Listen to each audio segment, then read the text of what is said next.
그리스도인에게 있어서 가장 중요한 일이 무엇이겠습니까? 그것은 우리를 부르시는 그 하나님의 음성을 듣는 것입니다. 성경에 수많은 사람들이 기록되어 있습니다. 보면은 성공의 모습도 그려져 있고 실패의 모습도 그려져 있습니다. 성공과 실패가 어떠한 지점에서 갈라지는가? 그것은 하나님의 부르시는 그 음성을 듣느냐 듣지 못하느냐, 그것에 따라서 성공의 인생을 걸어가기도 하고 실패의 인생을 걸어가기도 합니다. 사무엘상 3장을 읽어본다라고 한다면 두 사람의 이야기가 나옵니다. 한 사람은 성전을 맡은 제사장 엘리이고 또 한 사람은 어린 사무엘입니다. 이 어린 사무엘이 잠을 자는 데에 사무엘아 사무엘아 라고 하는 그러한 음성이 들렸습니다. 그래서 잠에서 깨어서 나의 스승님이 부르셨나 보다 해가지고 엘리 제사장에게로 달려갔습니다. 스승님 저를 부르셨습니까? 아니다, 내가 너를 왜 불렀겠느냐, 이 밤에 가서 잠을 자라.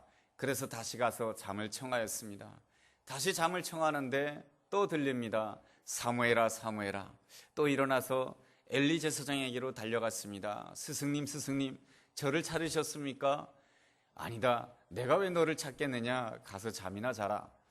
그런데 이제 또 사무엘아 사무엘아라고 하는 이러한 자기를 부르는 소리가 들렸어요. 그래서 일어나서 스승님에게 달려갔습니다. 엘리 제사장님 저를 부르셨습니까? 그러자 그때서야 엘리 제사장이 깨닫게 됩니다. 뭐냐면 하나님께서는 나를 부르시는 것이 아니고 하나님께서는 나를 대신해서 저 어린 사무엘을 부르시는구나, 이런 것을 깨닫게 되고, 엘리 제사장은 어린 사무엘에게 이렇게 말합니다. 이제 너를 부르는 음성을 들리거든 이렇게 대답하거라. 여호와여, 주의 종이 여기 있습니다. 주님 말씀하여 주옵소서. 이렇게 대답해라 라는 것이었습니다. 사무엘은 돌아갔습니다. 잠을 청하는데 또다시 들렸습니다. 사무엘아 사무엘아. 그때서야 사무엘은 일어나서 무릎을 꿇고 여호와여, 주의 종이 여기 있습니다. 제가 듣겠습니다. 말씀하여 주옵소서. 그랬을 때 하나님께서는 말씀을 해주십니다. 엘리 집안이 전부 다 멸망할 것이다라고 말씀해 주셨습니다. 하나님의 음성을 듣지 못했던 엘리 제사장이었지만은 그 엘리와 두 아들 홈리와 비누아스는 다 멸망하게 됩니다. 대신 하나님의 그 부르심을 들었던 어린 사무엘은 당시를 사사시대라고 하는데 사사시대를 끝내고 하나님께서 예비해 놓으신 다윗의 시대, 하나님께서 예비해 놓으신 예수 그리스도의 시대를 열어가는 놀라운 복된 사람이 되었습니다. 예수님께서 이 땅에 오신 이유가 무엇입니까? 그것은 바로 우리를 부르시기 위해서 이 땅에 오신 것입니다. 예수님께서 이 땅에 오셨을 때 어떻게 하셨습니까? 십자가에 못 박혀 죽으셨습니다. 왜 예수님께서 십자가에 못 박혀 죽으신 것입니까? 바로 우리를 불러주시기 위한 것입니다. 거룩하신 하나님께서는 거룩하지 않은 자를 부를 수가 없습니다.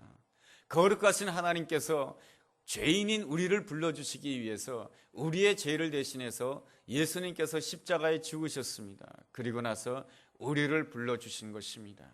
오늘 우리가 이 자리에 나와서 거룩하신 하나님을 예배할 수 있는 것은 하나님께서 우리를 부르셨기 때문에 그런 것입니다. 하나님이 우리를 부르신다라고 하는 것은 놀라운 기쁨이며, 하나님께서 나를 부르신다라고 하는 것은 소망이며, 하나님께서 나를 부르신다라고 하는 것은 놀라운 축복인 줄로 믿습니다. 하나님께서 나를 부르시는 그 음성을 사모하시고 늘 삶 가운데서 귀를 기울여서 하나님께서 나를 어떻게 부르시는가를 귀 기울이는 우리 모두가 되기를 주의 이름으로 축원합니다. 오늘 본문 말씀에는 말이죠, 예수님께서 제자들을 부르시는 그러한 사건이 기록되어 있습니다. 주님께서 우리를 부르시는 그 사건을 통해서 우리는 몇 가지를 생각해 볼 수가 있겠습니다. 첫째로, 하나님은 우리를 부르시는 분이시다라고 하는 것입니다. 어떤 사람이 오래전에 10년 동안 무인도에서 생활하게 되었습니다. 무인도에서 10년 동안 생활한다라고 하는 것은 얼마나 외롭고 힘들고 고달픈 일이었는지 모릅니다. 그런데 지나가는 배가 이 무인도에 정착하게 되고 이 무인도에서 오랫동안 10년 동안 살았던 사람은 구조가 되었습니다. 무인도에서 10년 동안 살았던 사람이 구조가 되었다라고 하는 그 소식이 본국에 알려지게 되자 아주 사람들이 난리가 났습니다. 이 사람이 어떤 사람일까? 이 사람이 배를 타고 본국에 도착하자 많은 기자들이 몰려들었습니다. 당신이 10년 동안 무인도에서 살았대죠. 무인도에서 사는 동안에 당신에게 있어서 가장 그리웠다는 것이 무엇입니까? 라고 이렇게 물어보자 이 사람은 이렇게 대답합니다. 사람들이 나를 부르는 것이 가장 그리웠습니다. 너무나도 목소리가 작아서 잘 들리지 않았어요. 그래서 기자들이 더 큰 소리로 물었습니다. 당신이 10년 동안 무인도에서 살았는데 당신의 인생 가운데 그 10년 동안 가장 그리웠던 것이 무엇입니까? 그러자 이 무인도에서 10년 동안 살고 왔던 이 사람은 눈을 똑바로 쳐다보면서 지금 당신이 나를 불러주고 있는 것이 너무나도 그립고 너무나도 감사합니다.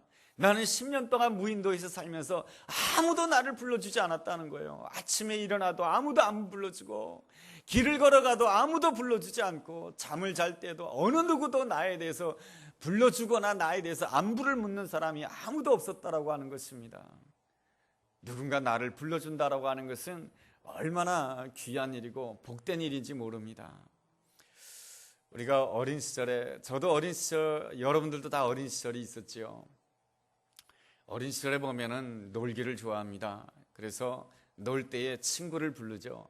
요즘에는 친구를 부를 때에 핸드폰으로 부르잖아요. 그죠? 몇 시에 만나자. 초등학생들도 다 핸드폰이 있어가지고 그런 식으로 불러요. 그런데 제가 어린 시절에는 그러지 않았거든요.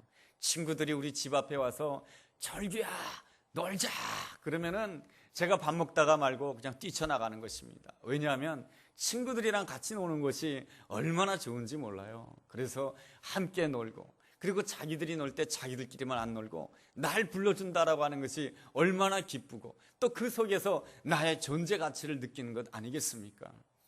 어느 날 친구랑 이렇게 두 사람이랑 저랑 같이 셋이서 놀았어요. 초등학생 때죠. 그렇게 노는데 한 친구가 이제는 집에 들어가야 되겠다는 거예요. 그러자 너무 헤어지기가 아쉬웠어요. 야, 우리 좀 같이 놀자. 그러니까 그 친구가 한다는 말이 그럼 우리 집에 가서 놀자. 그래서 그 집에 가기로 했습니다. 그 집 문 앞에 딱 당도하자 그 친구가 잠깐만 기다리라는 것입니다. 우리 엄마에게 허락을 받아야 된다는 것입니다. 그래서 집에 들어가서 엄마에게 물었겠죠. 그런데 이 친구가 나오지 않고 창문을 열더니 이렇게 말을 하는 것입니다. 우리 엄마가 친구 한 사람만 데리고 들어와서 놀래.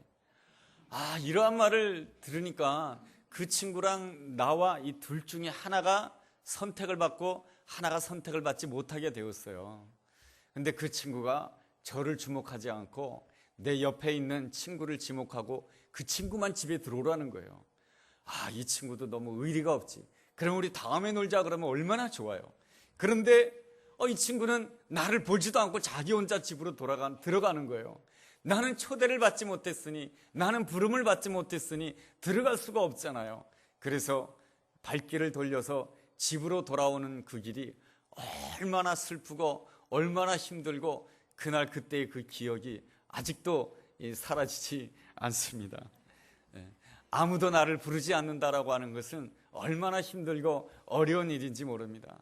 내가 젊었을 때, 내가 건강할 때, 나의 주머니에, 나의 지갑에 항상 돈이 있을 때 친구들은 항상 나를 불러요. 같이 밥 먹자고 부르고 나와 함께 놀자고 불러요. 그런데 어느 날부터인가 내가 나이가 들기 시작합니다. 그리고 또한 내 주머니에, 지갑에는 돈이 점점 없어지기 시작합니다. 어느 날 내가 힘이 없어지기 시작합니다. 그러면 이상하게 그 다음부터는 사람들이 나를 부르지 않기 시작합니다. 이것이 바로 세상인 것입니다. 그런데 말이죠, 성경에서 가르쳐주고 있는 하나님이란 어떠한 하나님인가? 내가 강할 때보다 오히려 약할 때에 나를 불러주시는 하나님이시고요, 내가 잘 나갈 때보다도 오히려 내가 고난당할 때, 내가 슬퍼할 때 나를 불러주시는 분이 놀라우신 하나님이시고요, 그리고 내가 스스로 부유하다고 생각할 때, 그때보다는 내가 가난하다고 생각했을 때, 내가 미약하다고 생각했을 때 나를 불러주시는 분이 우리를 불러주신 좋으신 하나님이신 줄로 믿습니다. 아담은 에덴 동산에서 범죄하였습니다. 하나님이 먹지 말라고 하는 그 선악과를 따먹었어요. 하나님의 명령을 어겼으니 그 마음 가운데는 죄악이 있고 죄책감이 있습니다. 너무 수치스럽고 부끄럽습니다. 그래서 이 아담은 숨어 다닙니다. 그럼에도 불구하고 하나님께서는 어떻게 하십니까? 아담에게 찾아가셔서 아담아, 아담아, 내가 어디 있느냐? 아담을 불러주시는 좋으신 하나님이십니다.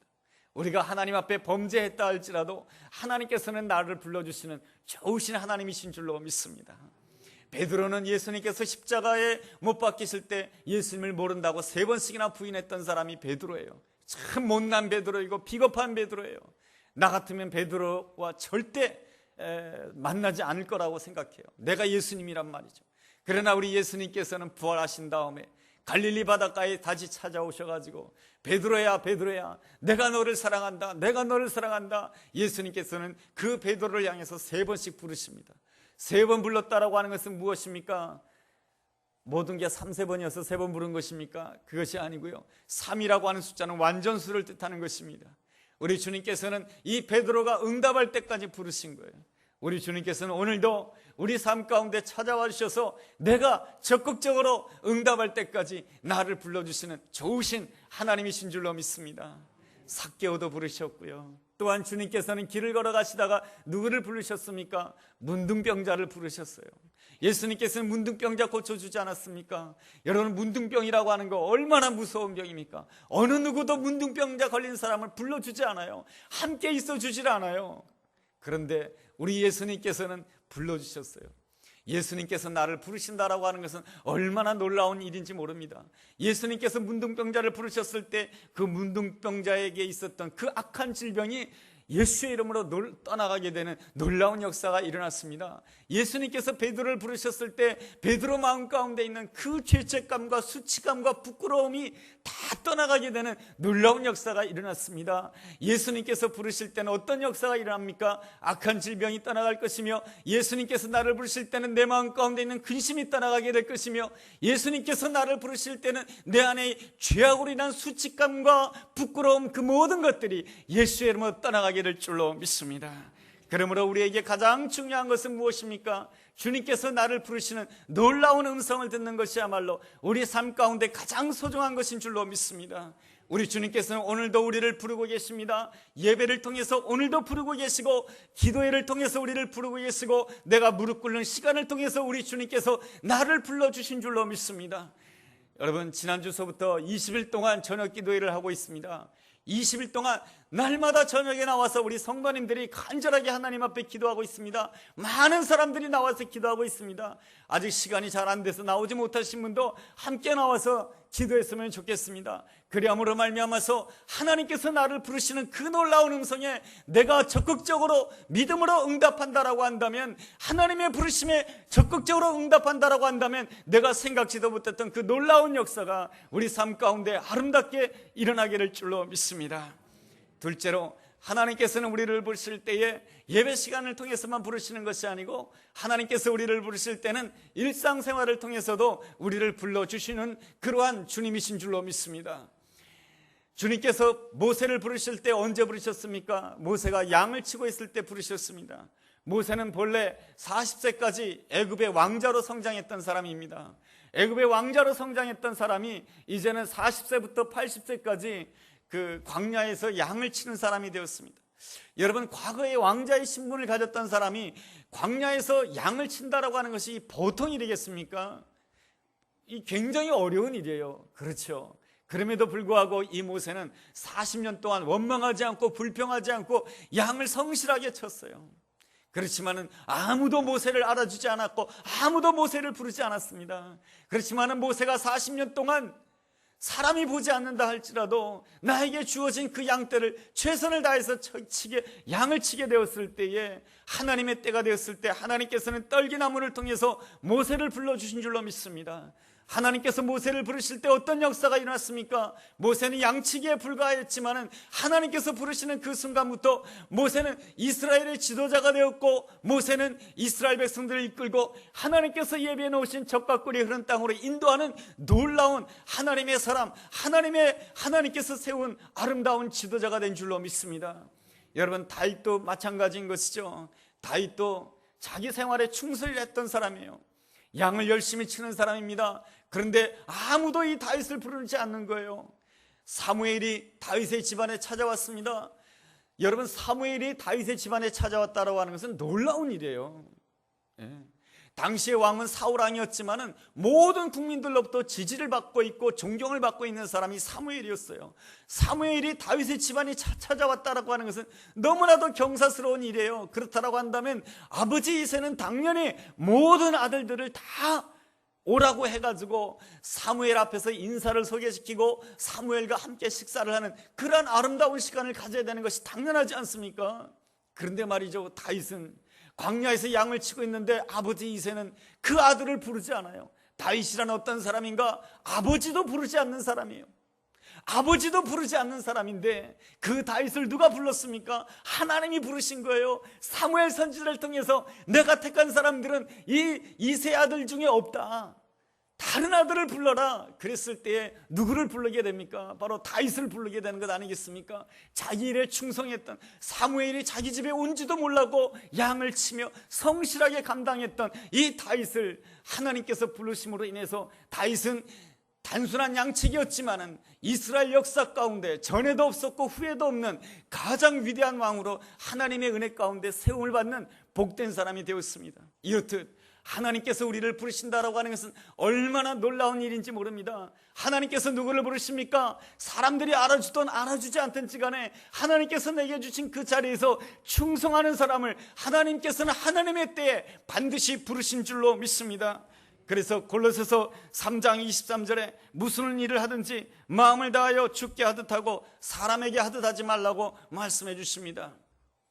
미국의 강철왕이라고 하는 카네기라고 하는 사람이 있습니다. 이 사람은 커다란 부자가 되었습니다. 큰 회사의 회장님이에요.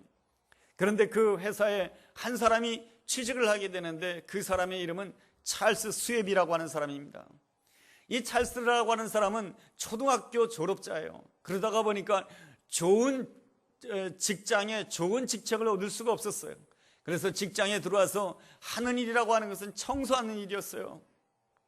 그렇지만 이 찰스 스왑은 늘 그 회사 안에서 마치 이 회사가 자기 것이냐 열심히 청소했어요. 공장 구석구석을 열심히 청소했어요.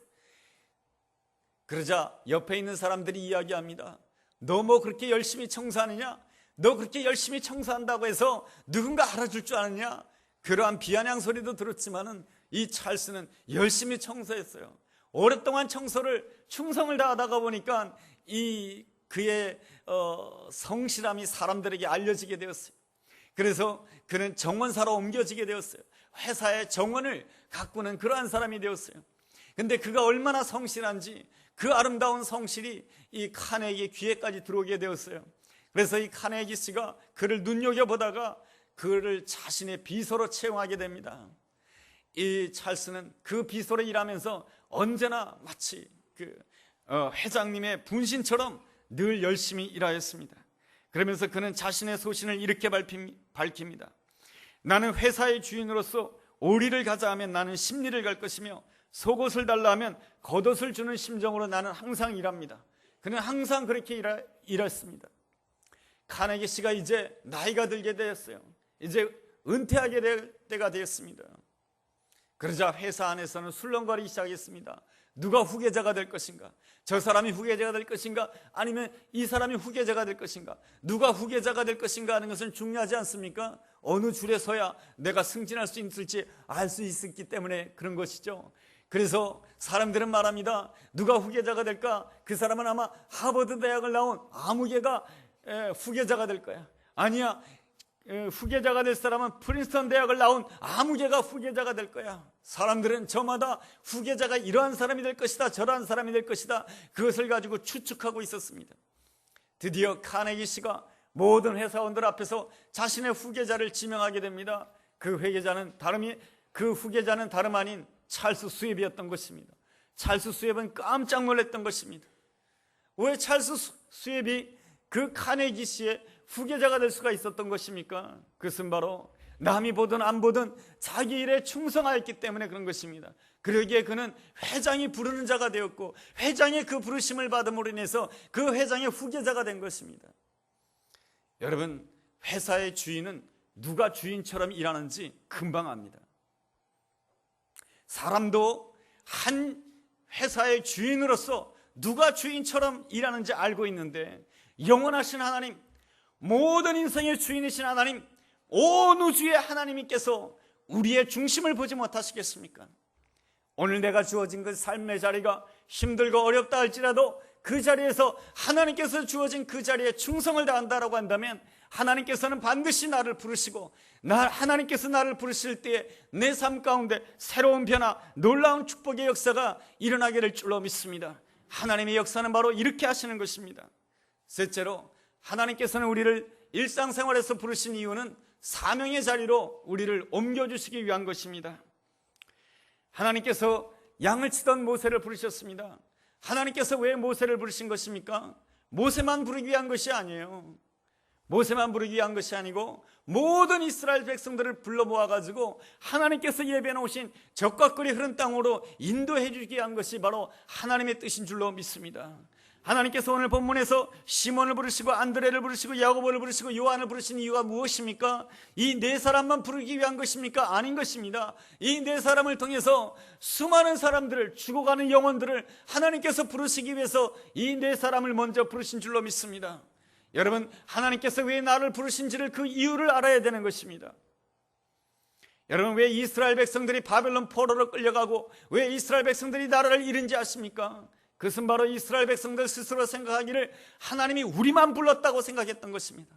하나님께서는 나만 선택했다고 생각했고, 하나님께서는 나만 사랑한다고 생각했고, 하나님께서는 나만 불렀다고 생각했고, 내가 미워하는 사람은 부르지 아니하였고, 내가 원하지 않은 사람은 하나님 부르지 않았다고 생각했습니다. 이방인들은 하나님이 부르시는 것과 상관없다고 생각했기에 이스라엘은 하나님의 축복을 온전히 누릴 수가 없었던 것입니다.